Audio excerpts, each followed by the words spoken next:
नमस्कार दोस्तों, exam कांकर्स channel पे आपका स्वागत है। मैं हूं केदारनाथ। दोस्तों, जैसा कि आपको पता है कि हमने प्रत्येक वर्ष की यूपी पीसीएस की विषयवार प्रश्नों की एक श्रृंखला शुरू की है। इन प्रश्नों को हम सॉल्व कराएंगे। इसको शुरू करने का मुख्य उद्देश्य ये है कि आपको प्रीवियस ईयर के प्रश्न तैयार हो जाएंगे और साथ ही लोक सेवा आयोग द्वारा वर्तमान में अपनाए जाने वाले पैटर्न की जानकारी भी आपको हो पाएगी, जिससे आप अपनी तैयारी को और बेहतर कर सकते हैं।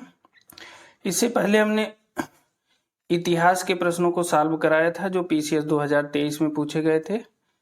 उसी कड़ी में आज हम जियोग्राफी के प्रश्नों को ले आए हैं जो पीसीएस 2023 में पूछे गए प्रश्न हैं। ठीक है, तो अब चलते हैं, प्रश्नों को शुरू करते हैं। आज का पहला प्रश्न है, निम्नलिखित स्थानों में से कहां पर भागीरथी एवं अलकनंदा नदियां मिलती हैं? ऑप्शन ए है देवप्रयाग, ऑप्शन बी है कर्णप्रयाग, ऑप्शन सी है विष्णुप्रयाग और ऑप्शन डी है रुद्रप्रयाग। तो कहां पे मिलती हैं भागीरथी एवं अलकनंदा नदियां? ये मिलती हैं देवप्रयाग में। ऑप्शन ए सही है, देवप्रयाग में मिलती हैं। इसकी व्याख्या देखते हैं। देवप्रयाग उत्तराखंड के 5 प्रयागों में से एक माना जाता है। ठीक है, देवप्रयाग उत्तराखंड के टिहरी गढ़वाल जिले के में प्रसिद्ध तीर्थ स्थान है। किस जिले में है? टिहरी गढ़वाल जिले में। यह अलकनंदा तथा भागीरथी नदियों के संगम पर स्थित है। इसी संगम स्थल के बाद से नदी को गंगा के नाम से जाना जाता है। मतलब देवप्रयाग के बाद जो नदी आगे जाती है अलकनंदा और भागीरथी, उसे गंगा के नाम से जाना जाता है। विष्णुप्रयाग में कौन कौन सी नदियां मिलती हैं? विष्णुप्रयाग में धौली गंगा और अलकनंदा नदियों का संगम होता है। अब इसमें और जो प्रयाग, जैसे रुद्रप्रयाग में कौन मिलती हैं? अलकनंदा और मंदाकिनी रुद्रप्रयाग में मिलती हैं। कर्णप्रयाग में अलकनंदा और पिंडा नदी मिलती है। ठीक है, सोनप्रयाग में मंदाकिनी और काली गंगा नदियां मिलती हैं। तो इस प्रकार ये सारे 5 प्रयाग हो गए। एक नंद प्रयाग भी आता है जिसमें अलकनंदा और मंदाकिनी नहीं है, नंदाकिनी नदी मिलती है। ठीक है, तो ये हो गया। चलिए अगले प्रश्न की तरफ चलते हैं। भारत की प्रमुख नदियों व उनके उद्गम स्थलों के जोड़े बनाइए। तो नदियां हैं, यमुना के सामने सिहावा दिया है। ऑप्शन बी है कृष्णा के सामने नासिक दिया है। ऑप्शन सी है गोदावरी के सामने महाबलेश्वर है और महानदी के सामने यमुनोत्री दिया है। तो इसका मिलान करिए, कौन नदी कहाँ मिलती है? तो ये कहाँ से उद्गम स्थल है? तो यमुना कहाँ से निकलती है? यमुना निकलती है यमुनोत्री हिमनद से। यमुना कहाँ से निकलती है? यमुनोत्री हिमनद से निकलती है। ठीक है, गोदावरी कहाँ से निकलती है? देखिए गोदावरी कहाँ से निकलती है? गोदावरी जो है नासिक से निकलती है।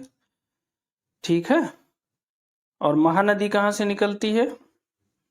सिहावा, ये छत्तीसगढ़ से निकलती है और कृष्णा निकलती है महाबलेश्वर से। तो ये क्या हो जाएगा?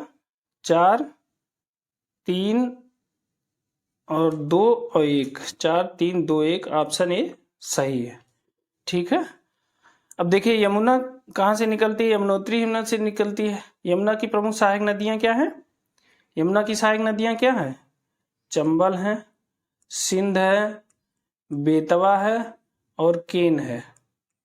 ठीक है, चंबल, सिंध, बेतवा, केन, ये यमुना की सहायक नदियां हैं, ये बहुत पूछी जाती हैं। ठीक है, फिर आइए गोदावरी नदी। गोदावरी को क्या कहा था? बूढ़ी गंगा कहा जाता है। ये प्रायद्वीपीय भारत की सबसे लंबी नदी है और भारत की दूसरी सबसे लंबी नदी है। गोदावरी की सहायक नदियां कौन कौन सी हैं? पूर्णा, मंजीरा, पेनगंगा, वेनगंगा, वर्धा, इंद्रावती बहुत पूछी जाती है। इंद्रावती तथा सबरी, प्राणहिता भी गोदावरी की सहायक नदी है। ठीक है, जायकवाड़ी एक बांध है, जायकवाड़ी डैम है और पोचमपाद परियोजना, ये दोनों गोदावरी नदी पर स्थित है। ठीक है, अब कृष्णा नदी को देख लेते हैं। कृष्णा जो है महाबलेश्वर से निकलती है, ये महाराष्ट्र से। इसकी सहायक नदियां कौन सी हैं? तुंगभद्रा, कोयना, घाटप्रभा, पंचगंगा, दूधगंगा, मालप्रभा, भीमा और मूसी, ये कृष्णा की सहायक नदियां हैं। कृष्णा पे नागार्जुन सागर बांध है जो बहुत प्रसिद्ध है। फिर आ जाते हैं महानदी पे। महानदी छत्तीसगढ़ के बस्तर पठार से सिहावा के पास से निकलती है, रायपुर से। ठीक है, इसकी सहायक नदियां कौन कौन सी हैं? शिवनाथ, हंसदो, कोयल तथा तेल। तेल नदी बहुत पूछी जाती है, तेल महानदी की सहायक है। ठीक है, महानदी पे हीराकुंड बांध है जो बहुत प्रसिद्ध है। ठीक है ना, चलिए इसकी व्याख्या देखते हैं। महानदी सिहावा पे है, सिहावा से निकलती है, यमुना यमुनोत्री से निकलती है, गोदावरी नासिक से निकलती है और कृष्णा महाबलेश्वर से निकलती है। चलिए अगले प्रश्न की तरफ चलते हैं। निम्नलिखित में से कौन सा सहायक नदी सही सुमेलित नहीं है? तो देखिए, प्राणहिता महानदी दिया है, ऑप्शन बी हेमावती कावेरी दिया, ऑप्शन सी मालप्रभा कृष्णा दिया, ऑप्शन डी मंजरा गोदावरी दिया है। मंजरा या मंजरी होता है ये दिया है। तो अभी हमने बताया प्राणहिता किसकी सहायक नदी है? प्राणहिता महानदी की सहायक नहीं है, प्राणहिता किसकी है? गोदावरी की सहायक नदियां हैं। जबकि महानदी की सहायक नदी कौन कौन सी है? शिवनाथ, हंसदो, कोयल और तेल महानदी की सहायक नदियां हैं। ठीक है, बाकी ये सही है। मालप्रभा कृष्णा की है, मंजरा गोदावरी की है, हेमावती जो नदी है वो कावेरी की है। ठीक है, इसका उद्गम जो हेमावती नदी है इसका उद्गम चिकमंगलूर जिला कर्नाटक से होता है। ये जो है हेमावती नदी चिकमंगलूर कर्नाटक से इसका उद्गम होता है। ये कावेरी की सहायक नदी है। कावेरी पे शिव समुद्रम जलप्रपात भी स्थित है जो सबसे बड़ी पुरानी बिजली परियोजना है भारत की। मेटूर बांध भी कावेरी पे है, कृष्णराज सागर और मेटूर बांध दोनों कावेरी पे है। ठीक है ना, चलिए अगले प्रश्न की तरफ चलते हैं। नीचे दो कथन दिए हुए हैं जिसमें से एक को अभिकथन ए और दूसरे को कारण आर कहा गया है। तो अभिकथन ए है, दक्षिण पश्चिम मानसून मौसम के दौरान तमिलनाडु तट शुष्क रहता है। तो जब दक्षिण पश्चिम मानसून आता है तो तमिलनाडु तट पे शुष्क बना रहता है। सही है, क्योंकि लौटते मानसून से तमिलनाडु तट पे सबसे ज्यादा वर्षा होती है उत्तर पूर्वी मानसून से, तो दक्षिण पश्चिम मानसून से जो है कम वर्षा होती है, तो ये शुष्क रहता है। ये सही है। कारण है तमिलनाडु तट की बंगाल की शाखा के समानांतर स्थित है और दक्षिण पश्चिम मानसून की अरब शाखा के वृष्टि छाया क्षेत्र में स्थित है। दोनों सही है और व्याख्या भी है। ठीक है, इसका जो है ऑप्शन डी सही है, ए और आर दोनों सही है और सही व्याख्या है। तमिलनाडु का तट दक्षिण पश्चिम मानसून की अरब शाखा के वृष्टि छाया क्षेत्र में स्थित है, साथ ही बंगाल की खाड़ी की शाखा के समानांतर स्थित है, जिसके कारण इस मौसम के दौरान तमिलनाडु तट शुष्क रहता है। चलिए अपने पांचवें प्रश्न की तरफ चलते हैं। आज का पांचवा प्रश्न है, निम्नलिखित कथनों में से लेटेराइट मिट्टी के विषय में कौन सा कथन सही है? कथन एक है, यह मिट्टी उच्च तापमान एवं भारी वर्षा वाले क्षेत्रों में विकसित होती है। तो ये कथन तो सही है, उच्च तापमान और भारी वर्षा वाले क्षेत्रों में ही विकसित होती है, सही है। जबकि दूसरा कथन है, इस मिट्टी में लौह ऑक्साइड एवं एल्यूमिनियम की कमी पाई जाती है। नहीं, इसी की तो अधिकता होती है। लौह ऑक्साइड के कारण ही तो इसका रंग जो है लाल होता है, लेटराइट मिट्टी होती है। ठीक है, तो इसमें केवल एक सही है। इसकी व्याख्या देखते हैं। लेटराइट मिट्टी के बनने का कारण उच्च तापमान वाले जगहों में बहुत भारी वर्षा के कारण होने वाली निक्षालन क्रिया के फलस्वरूप होता है। इस मिट्टी में नाइट्रोजन, पोटास, चूना एवं जैविक पदार्थों यानी ह्यूमस की कमी होती है, जबकि एल्यूमिनियम एवं लौह ऑक्साइड पर्याप्त मात्रा में पाए जाते हैं। इस मिट्टी की उर्वरता कम होती है। ठीक है ना, ये बहुत इंपॉर्टेंट प्रश्न है, अक्सर पूछा जाता है, इसलिए इसको आराम से तैयार करिएगा। आज का अगला प्रश्न है, खनिज संपदा के संदर्भ में निम्नलिखित कथनों में से कौन सा कथन सही है? पहला है, जम्मू कश्मीर की रियासी जिले में लिथियम के अनुमानित संपदा भंडार मिले हैं। दूसरा कथन है, भारत अनेक खनिजों यथा लिथियम, निकिल है, ये निखिल लिखा है, लिथियम निकिल है, निकिल तथा कोबाल्ट के लिए आयात पर निर्भर है।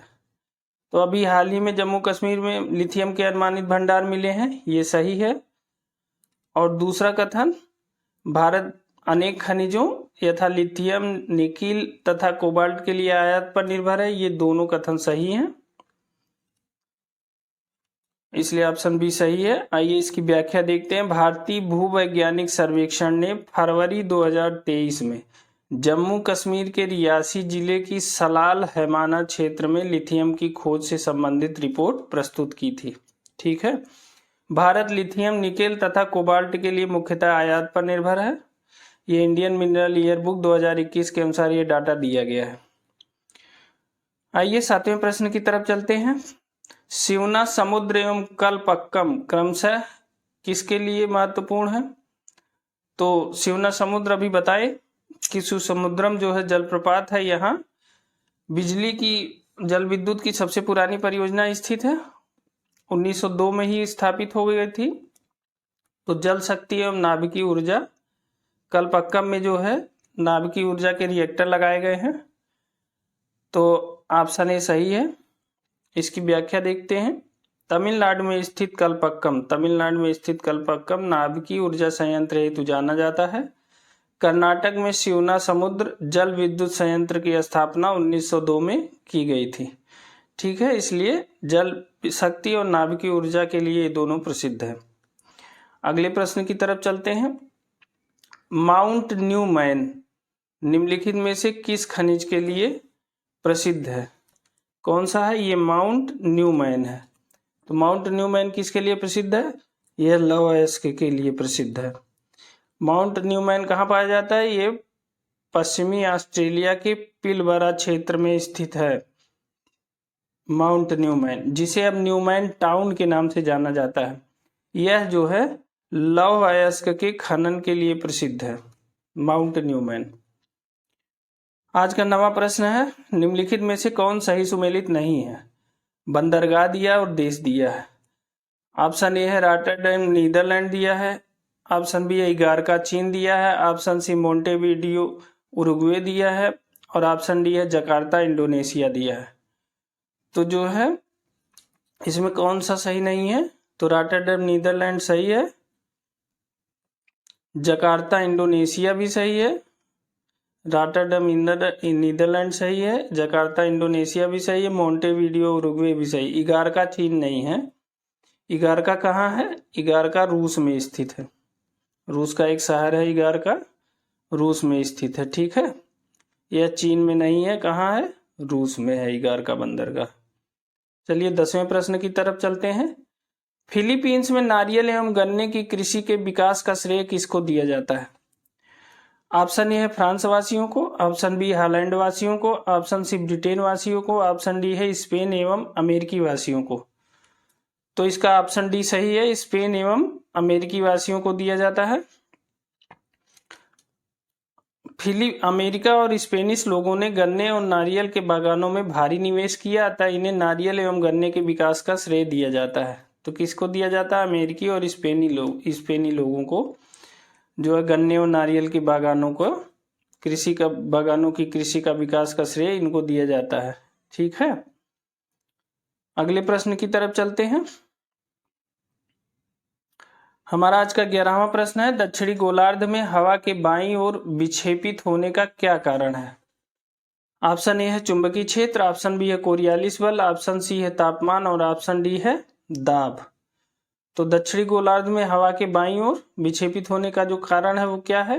वो है कोरियालिस बल के कारण हवाएं दक्षिणी गोलार्ध में बाईं ओर और उत्तरी गोलार्ध में दाहिनी ओर मुड़ जाती हैं। ठीक है, इसकी व्याख्या देखते हैं। स्थल पर बहने वाली हवा की दिशा वायुदाब तथा पृथ्वी की घूर्णन गति द्वारा निर्धारित होती है। किसके द्वारा? वायुदाब और पृथ्वी की घूर्णन गति द्वारा। पृथ्वी की अक्षीय गति से उत्पन्न विक्षेपक बल के कारण हवाओं की दिशा, ये हवाओं की दिशा है, हवाओं की दिशा में विक्षेप हो जाता है।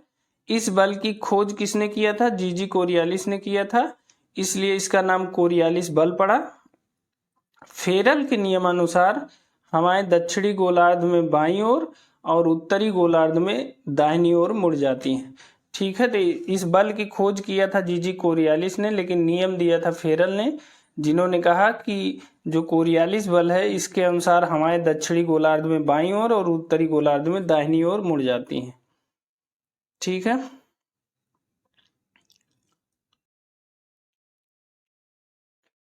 दोस्तों आपको हमारी यह सीरीज कैसी लग रही है हमें कमेंट करके जरूर बताइएगा।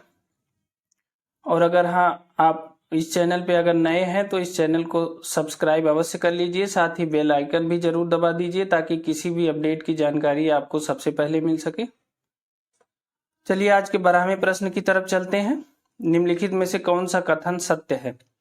ऑप्शन ए है महासागरीय लवणता कर्क एवं मकर रेखाओं पर अधिकतम होती है। ऑप्शन बी है पृथ्वी पर प्रतिदिन ठीक 12 घंटे 30 मिनट बाद ज्वार आता है। ऑप्शन सी है बेंगुला प्रशांत महासागर की एक ठंडी धारा है। और ऑप्शन डी है यदि सूर्य पृथ्वी तथा चंद्रमा एक सीध में हो तो यह स्थिति लघु ज्वार की स्थिति है। तो देखिए, यदि ऑप्शन डी है सूर्य पृथ्वी चंद्रमा एक सीध में हो तो यह स्थिति लघु ज्वार की नहीं, ये उच्च ज्वार की होती है, तो ये गलत है। बेंगुला प्रशांत महासागर की धारा नहीं है, ये दक्षिणी अटलांटिक की धारा है, तो ये भी गलत है। पृथ्वी पर प्रतिदिन ठीक लिखा है तो ठीक नहीं होता, कुछ समय आगे पीछे हो जाता है, तो ये भी ऑप्शन गलत है। महासागरीय लवणता कर्क एवं मकर रेखाओं पर अधिकतम होती है, इसलिए ऑप्शन ए सही है। आइए इसकी व्याख्या देखते हैं। कर्क एवं मकर रेखा पर उच्च तापक्रम तथा उच्च वाष्पीकरण के साथ न्यून आर्द्रता होती है, जिसके कारण महासागरीय लवणता सर्वाधिक होती है। ये इंपॉर्टेंट लाइन है, अन्य तीनों विकल्प सही नहीं है। 24 घंटे में सामान्यतः पृथ्वी पर किसी स्थान पर 2 बार ज्वार और 2 बार भाटा। 24 घंटे में कितना आता है? 2 बार ज्वार आता है, 2 बार भाटा आता है। परंतु धरती लगभग 24 घंटे में अपनी धुरी पर पश्चिम से पूर्व एक घूर्णन पूर्ण करती है, अतः प्रत्येक स्थान पर 12 घंटे बाद ज्वार आना चाहिए। लेकिन वास्तविकता में प्रतिदिन ज्वार 25 या 26 मिनट देर से आता है। कितने देर से? 25 या 26 मिनट देर से आता है। ज्वार के 6 घंटे यानी 12.5 या 13 मिनट बाद 12.5 मिनट या 13 मिनट बाद निम्न ज्वार अर्थात भाटा आता है।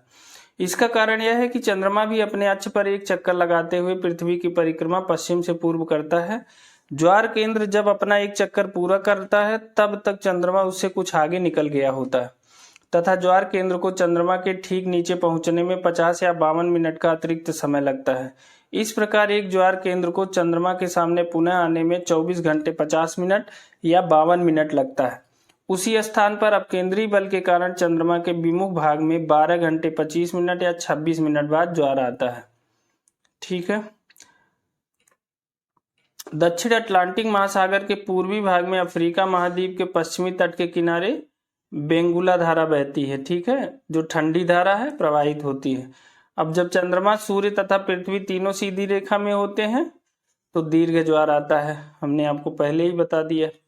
ऐसी स्थिति कब बनती है? अमावस्या और पूर्णमासी के दिन होती है। चलिए अगले प्रश्न की तरफ चलते हैं। सूची 1 को सूची 2 से सम्मिलित कीजिए। सूची 1 में पर्वत दिया है और दूसरे में देश दिया है।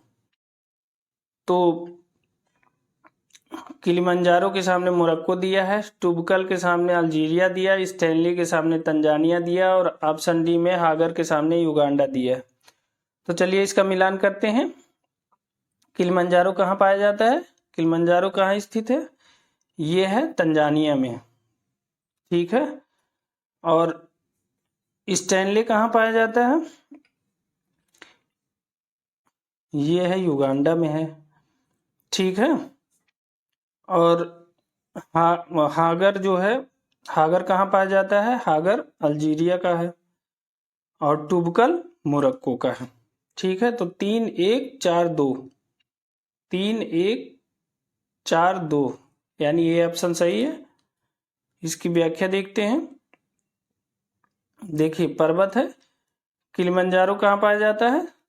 किलिमंजारो तंजानिया में पाया जाता है, टुबकल पाया जाता है मोरक्को में, स्टैनली पाया जाता है युगांडा एवं कांगो प्रजातांत्रिक गणराज्य में और हागर पाया जाता है अल्जीरिया में।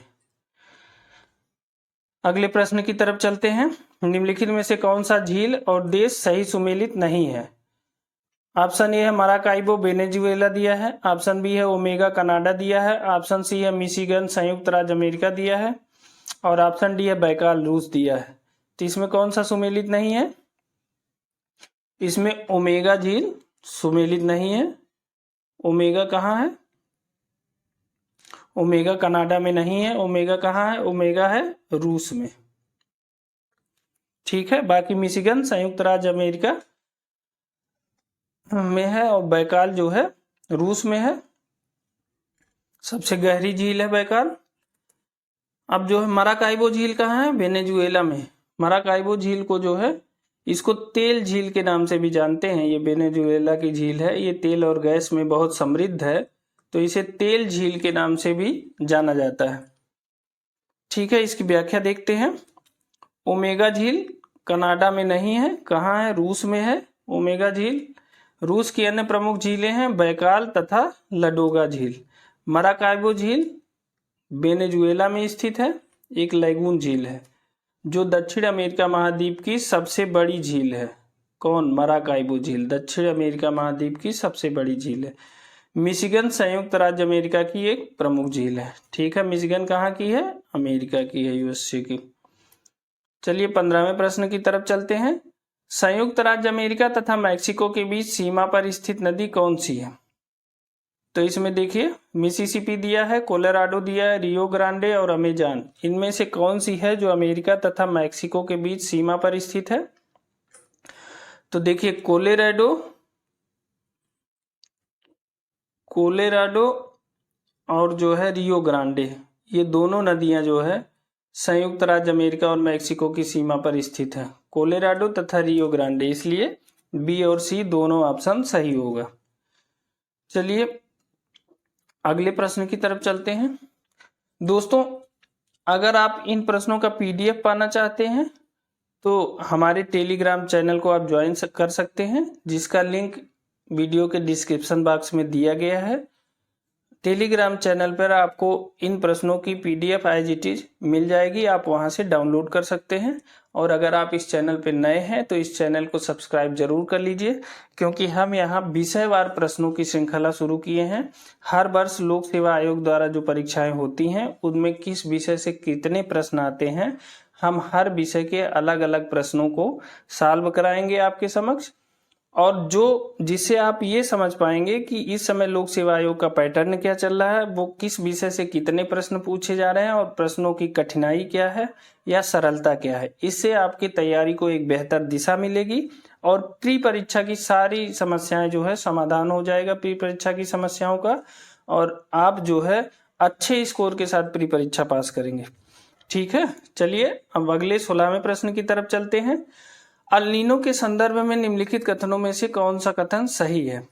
ऑप्शन ए है, नंबर 1 कथन है अल नीनो में पूर्वी प्रशांत क्षेत्र में पेरू के तट पर गर्म धाराओं का प्रकट होना शामिल है। और कथन दूसरा है, यह गर्म धारा पेरू के तट पर पानी के तापमान को 10 डिग्री सेंटीग्रेड तक बढ़ा देती है, जिससे समुद्र में प्लैंकटन की मात्रा बढ़ जाती है। प्लांट नहीं, ये प्लैंकटन है, प्लैंकटन की संख्या बढ़ जाती है। ठीक है, तो एक तो सही है, लेकिन दूसरा है ये 10 डिग्री टेम्परेचर नहीं बढ़ता है, ये बढ़ता है कितना? 3 से 4 डिग्री से टेम्परेचर बढ़ता है, और प्लैंकटन की संख्या बढ़ती नहीं है। ठीक है, तो इसमें केवल एक कथन सही है। आइए इसकी व्याख्या देखते हैं। अल नीनो क्या है? अल नीनो स्पेनिश भाषा का एक शब्द है जिसका अर्थ होता है छोटा बच्चा, इसीलिए अल नीनो को जो है चाइल्ड क्राइस्ट कहते हैं। ठीक है ना, क्योंकि इसका सबसे ज्यादा प्रभाव क्रिसमस के आसपास ही होता है। तो अल नीनो क्या है? एक गर्म जलधारा है, इससे सागरी जल का जो तापमान है वो 3 से 4 डिग्री सेंटीग्रेड बढ़ जाता है। भारत पर भी इसका अल नीनो का प्रभाव पड़ता है, भारत के मानसून पर प्रभाव पड़ता है। जब अल नीनो का प्रभाव भारत के मानसून पर पड़ता है तो क्या होता है? भारत का मानसून कमजोर हो जाता है। ठीक है, तो इसकी व्याख्या देखते हैं। अल नीनो एक जलवायु पैटर्न है जो पूर्वी उष्णकटिबंधीय प्रशांत महासागर में सतही जल के असामान्य रूप से गर्म होने को व्यक्त करता है। यह परिवर्तन पेरू तट के साथ ठंडी धारा का गर्म धारा से अस्थायी प्रतिस्थापन है। तो कथन एक सही है। अल नीनो के कारण सामान्य से अधिक गर्म हो जाता है समुद्री जल और तापमान स्थिरीकरण में वृद्धि हो जाती है। समुद्र के पोषक तत्वों में कमी हो जाती है, जिसके कारण जो है फाइटोप्लैंक्टन की मात्रा बढ़ती नहीं है बल्कि उनकी संख्या घट जाती है। तो कथन 2 सही नहीं है, तो केवल पहला कथन सही। चलिए अगले प्रश्न की तरफ चलते हैं। आज का 17वां प्रश्न है, निम्नलिखित रेगिस्तान पर विचार कीजिए तथा उन्हें उनके आकार के बढ़ते क्रम में व्यवस्थित कीजिए। पहला है ग्रेट सैंडी मरुस्थल, दूसरा अरेबियन मरुस्थल, तीसरा सहारा मरुस्थल और चौथा है गोबी मरुस्थल। तो इनको जो है उनके बढ़ते हुए आकार में व्यवस्थित करना है, सबसे छोटे से सबसे बड़े तक। तो ये हो जाएगा क्या, 1 4 2 3।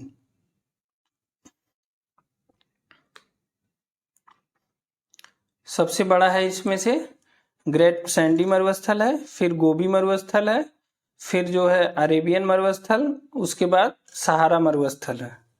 ठीक है, सबसे बड़ा सहारा मरुस्थल है। तो सबसे छोटा है ग्रेट सैंडी, उससे बड़ा है गोबी, उससे बड़ा है अरेबियन और उससे सबसे बड़ा है सहारा मरुस्थल। ग्रेट सैंडी मरुस्थल कहाँ स्थित है? ये है ग्रेट सैंडी, कहाँ है? ये है ऑस्ट्रेलिया में। ग्रेट सैंडी मरुस्थल कहाँ है? ऑस्ट्रेलिया में स्थित है। गोबी मरुस्थल कहाँ है? गोबी है दक्षिणी मंगोलिया या उत्तर पश्चिमी चाइना। गोबी मरुस्थल कहाँ है? दक्षिणी मंगोलिया या उत्तर पश्चिमी चाइना में है, उत्तर पश्चिमी चीन में है गोबी मरुस्थल। ठीक है, इसकी व्याख्या देखते हैं। प्रश्न में दिए गए मरुस्थलों का क्षेत्रफल की दृष्टि से क्रम सबसे छोटे से बड़े तक, तो ग्रेट सैंडी मरुस्थल है, फिर उसके बाद गोबी मरुस्थल है, उससे बड़ा अरेबियन मरुस्थल है, फिर सहारा मरुस्थल है। सहारा मरुस्थल दुनिया का सबसे बड़ा गर्म मरुस्थल है। कुल मिलाकर अंटार्कटिका और आर्कटिक के बाद तीसरा सबसे बड़ा मरुस्थल है। अगले प्रश्न की तरफ चलते हैं। आज का 18वां प्रश्न है, निम्नलिखित में से यूक्रेन का सबसे बड़ा कोयला उत्पादक क्षेत्र कौन सा है? ऑप्शन ए है जेपोरेजिया, ऑप्शन बी है खार्किव, ऑप्शन सी है कीव और ऑप्शन डी है डोनेट्स्क। तो कौन सा सबसे बड़ा कोयला उत्पादक केंद्र है? ये है डोनेट्स्क, डी ऑप्शन सही है। ठीक है, इस समय जो है रसिया इसी को कब्जा करने के लिए युद्ध भी कर रहा है। रसिया यूक्रेन के बीच जो युद्ध हो रहा है वो इसी कोयला क्षेत्र के लिए भी हो रहा है। तो ये डोनेट्स्क यूक्रेन का सबसे बड़ा कोयला उत्पादक क्षेत्र है। अगले प्रश्न की तरफ चलते हैं। निम्नलिखित में से कौन सा एक दर्रा राज्य केंद्र शासित प्रदेश सही सुमेलित है? तो माना दिया है हिमाचल प्रदेश, नीति दिया दीफू दिफू दिया लद्दाख, अघिल दिया है अरुणाचल प्रदेश। तो कौन सा सही सुमेलित है? नीति दर्रा। नीति दर्रा कहाँ है? उत्तराखंड में। माना और नीति ये दोनों उत्तराखंड में है। ठीक है, नीति भी उत्तराखंड में है और माना दर्रा भी उत्तराखंड में है। दिफू दर्रा कहाँ है? दिफू है अरुणाचल प्रदेश में, माना उत्तराखंड में। अघिल दर्रा कहाँ है? अघिल इंपॉर्टेंट दर्रा है, ये लद्दाख में है और नीति दर्रा है उत्तराखंड में। ठीक है, चलिए अपने अगले प्रश्न की तरफ चलते हैं। आज का 20वां प्रश्न है, भारत के किस भाग में हांगुल नाम का हिरण पाया जाता है? बहुत बार ये प्रश्न पूछा गया है लोक सेवा आयोग द्वारा। ऑप्शन ए है जम्मू कश्मीर में, ऑप्शन बी है असम में, ऑप्शन सी है राजस्थान में, ऑप्शन डी है केरल में। तो हांगुल नाम का हिरण कहाँ पाया जाता है? जम्मू कश्मीर में पाया जाता है। ठीक है, हांगुल हिरण कहाँ पाया जाता है? जम्मू कश्मीर में। ये बहुत इंपॉर्टेंट प्रश्न है, बहुत बार पूछा गया है। आज के 21वें और आखिरी प्रश्न की तरफ चलते हैं। पराबैंगनी विकिरण को अवशोषित करने वाली ओजोन परत किस वायुमंडलीय स्तर में स्थित है? तो जो ओजोन परत होती है जो पराबैंगनी किरणों को अवशोषित करती है वो किस वायुमंडलीय परत में है? ऑप्शन ए है मध्य मंडल में, ऑप्शन बी क्षोभ मंडल, ऑप्शन सी समताप मंडल और ऑप्शन डी ताप मंडल। तो जो पराबैंगनी विकिरण है वो ओजोन परत किस में पाई जाती है, किस मंडल में, तो ओजोन परत समताप मंडल में पाई जाती है। 10 से 30 किलोमीटर की ऊंचाई में इसकी सर्वाधिक सघनता रहती है। ठीक है, तो ओजोन परत समताप मंडल में विस्तारित है। ओजोन परत सूर्य से आने वाली पराबैंगनी किरणों को अवशोषित कर हमें त्वचा संबंधित बीमारियों से बचाती है। और यह 10 से 30 किलोमीटर के बीच में, या कहीं कहीं 15 से 30 भी लिखा रहता है, इसके बीच में सर्वाधिक सघन होती है ओजोन परत। ठीक है, तो दोस्तों ये पीसीएस 2023 में पूछे गए जियोग्राफी और पर्यावरण के प्रश्नों की ये श्रृंखला थी जो हमने आपके समक्ष सॉल्व किया। आप इसको बार बार दोहरा के अपना मूल्यांकन कर सकते हैं। आपको ये टेस्ट सीरीज कैसी लग रही है हमें कमेंट बॉक्स में कमेंट करके जरूर बताइए। और अगर आप इस चैनल पे नए हैं तो इस चैनल को सब्सक्राइब कर लीजिए। अगर हमारी वीडियो आपको अच्छी लगी हो तो आप उसे लाइक करिए और साथ ही बेल आइकन भी दबा लीजिए, अगर कोई भी अपडेट होता है तो वो आपको सबसे पहले मिल सके। तो आज के लिए इतना ही, बहुत बहुत धन्यवाद।